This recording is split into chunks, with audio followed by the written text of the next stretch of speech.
Musumba wambuuzizza ekibuuzo pozi ekimu kyenyiza okugattako ansa ye y'abantu abalokoka ne batasaba Katonda abawo the spirit of discernment omwoyo w'okwawula ow'okwawula oyo si mu kibiina ekirungi naye mu bantu be balina okukolagana nabo.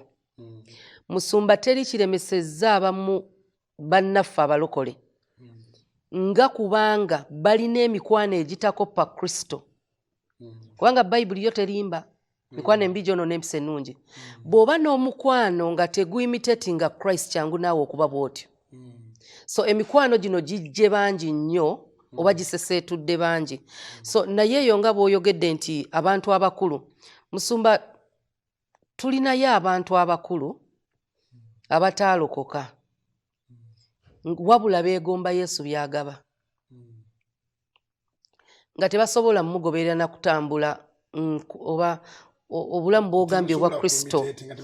Balina bye baagala ku Kristo.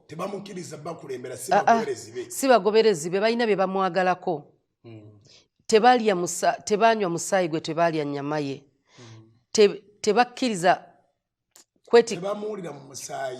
si kitundu ku bo. Kakati bo bali ku ludda lwa mirimu, tebali ku ludda lwa bikolwa. So emirimu giri Katonda byakola babyagala. Katonda agaggawaza kubanga we tubuulira abantu babuulira nti akola ebyamagero. Naga Katonda abalokola awunya lwaki sigendayo. Ate n'abikola awatali kusosola. Kati bwe babeera mu church buli ali ebweru alaba mulokole. Naye ng'ate obulamu bwe bukyali eri ng'atambula eri.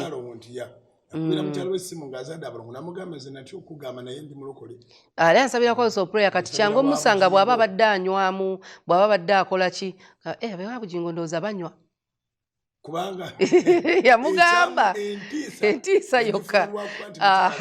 Kati ne weerabira nti gw'okigambye alaba empisa zo bw'oyisa n'alowooza nti ki eyo bwe bali.